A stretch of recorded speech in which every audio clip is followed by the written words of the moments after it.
I let her believe I was small, and I never corrected her. People assume cruelty looks dramatic, raised voices, slamming doors, explanations demanded and denied. They're wrong. Real cruelty is quiet. It's administrative. It looks like patience. I learned that before I ever learned how to make money. I learned it standing in offices where the air smelled like paper and power, where my future depended on people who spoke to me kindly while deciding nothing about me would ever matter enough to remember. I'm an immigrant. That word is a shortcut. It allows people to compress a human being into a manageable idea. It answers questions they don't want to ask out loud. How far will he go? How much will he accept? How grateful should he be? I learned early that gratitude is a leash disguised as virtue. When I arrived, I didn't have much, but I had something rare: the ability to watch without reacting, to sit in silence and notice how people behaved when they thought they were unobserved, how they spoke when they assumed the hierarchy was fixed. That skill made me money later, long before it did. It kept me alive. I built my businesses the way I built my life, incrementally, redundantly, without witnesses. I failed often but never publicly. I learned which rules were real and which were just there to comfort people who didn't intend to move very far anyway. By the time I met her, I was already free in the only way that matters. My time belonged to me. My risk was optional. My future wasn't subject to approval.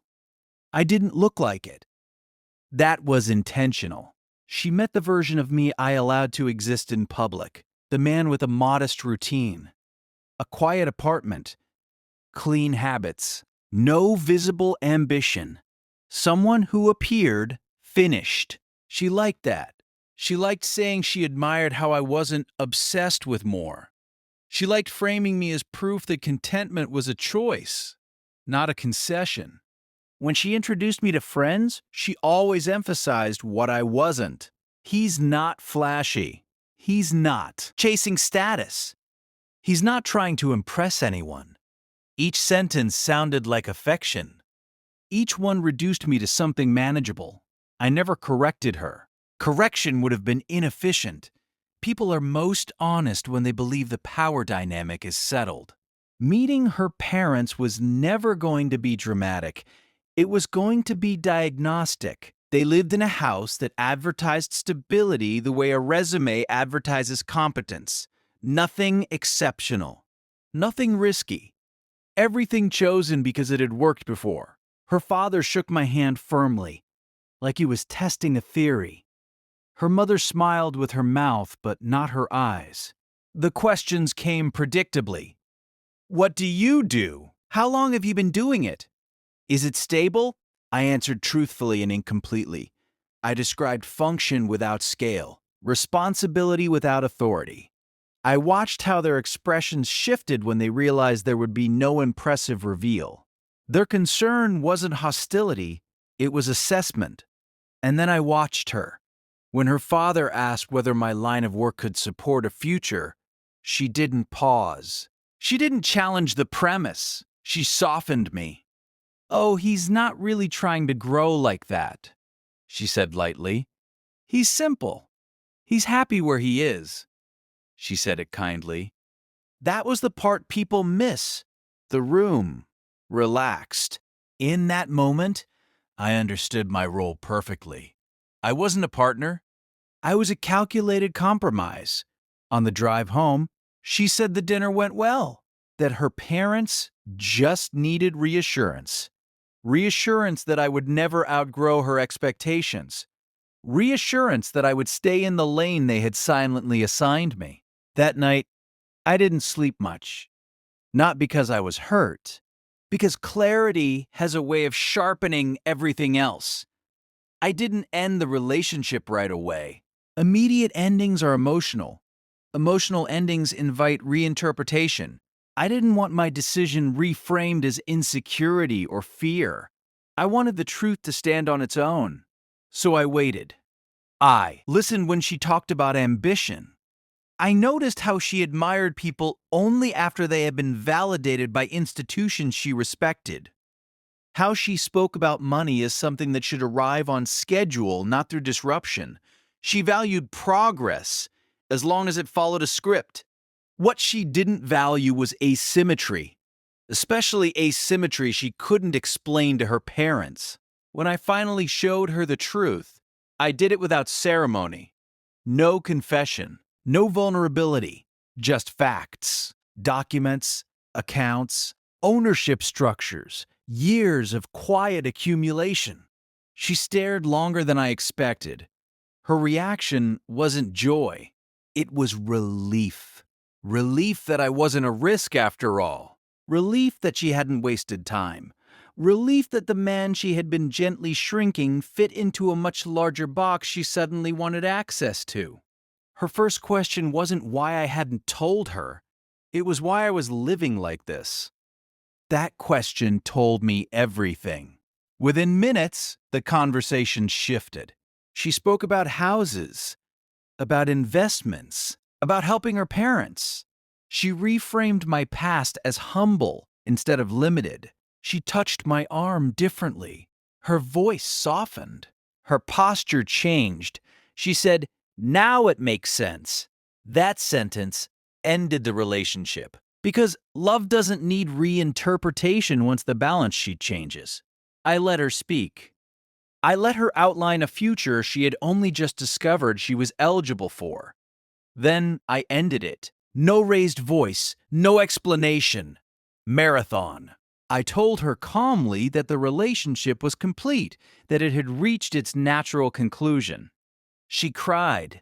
She accused me of deception, said I had manipulated her perception, that I had taken away her ability to choose. She wasn't wrong, but choice based on illusion isn't choice. It's coincidence. After we separated, I adjusted my life the way I adjust my businesses. Quietly, efficiently. I changed visibility, expanded in circles she would never enter, let mutual acquaintances discover who I was organically. The narrative changed overnight. I became cold, intimidating, hard to read. Those words are not criticisms, they're boundary markers. Years later, I heard she still tells the story. In her version, I'm cruel, calculated, emotionally distant, a man who tested her. She's right, but tests aren't designed to punish. They're designed to prevent expensive mistakes. I don't regret her. I don't resent her parents. They behaved exactly as people do when they believe the hierarchy is fixed. What I learned is simple and permanent. Some people don't want partnership. They want proximity to stability without surrendering superiority. They want love, as long as it doesn't require recalibration. I still live quietly, still modestly, but now I understand something with absolute clarity. Underestimation isn't accidental, it's an invitation.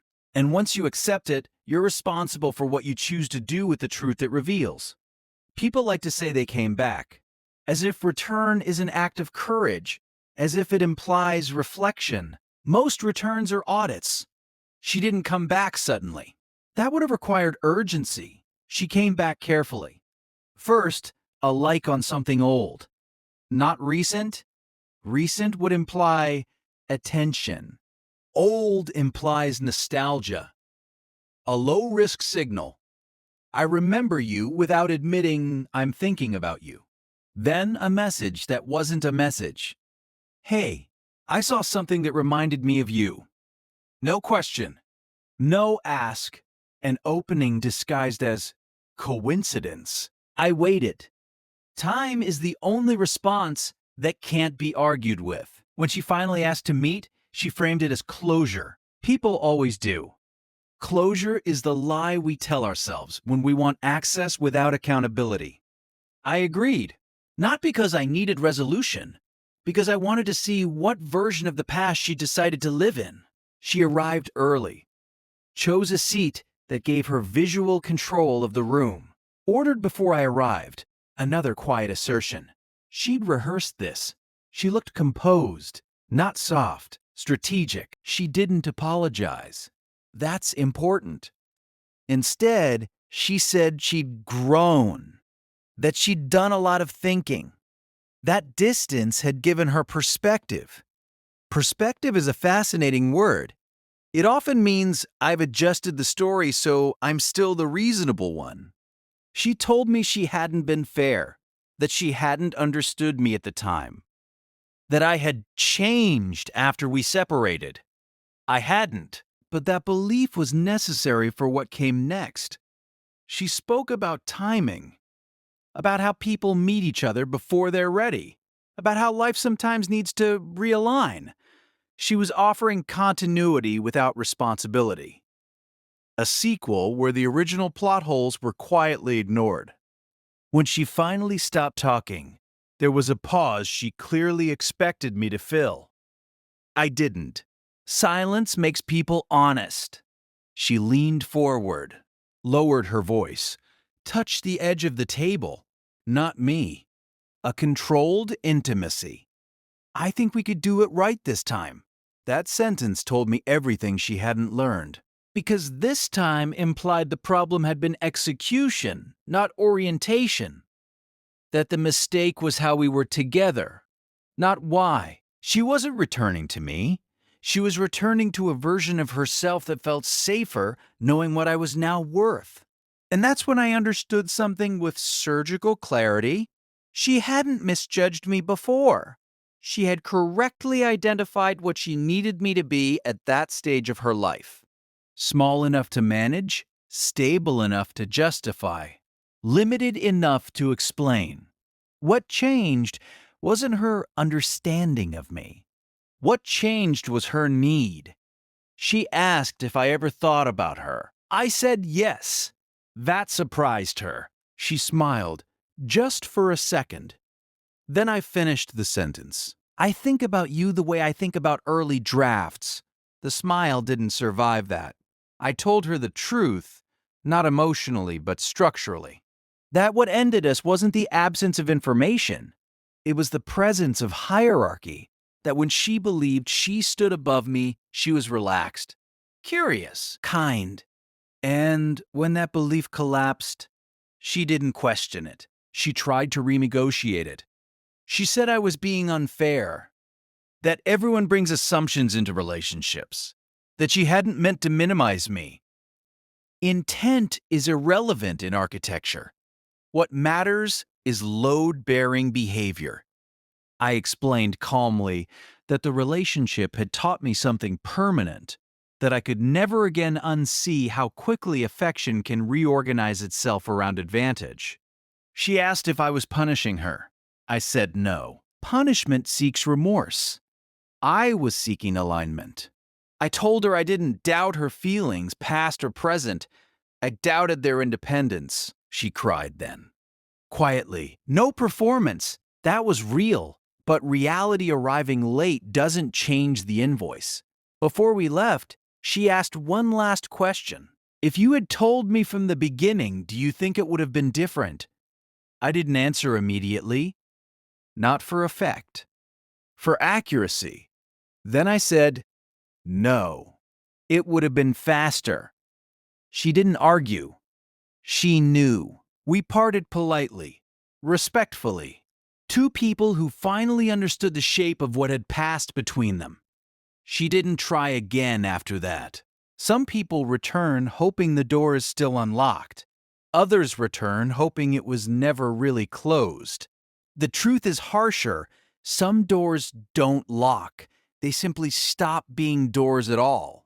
They become walls. And walls don't need to explain themselves. If you like this video, smash the like button and follow for more.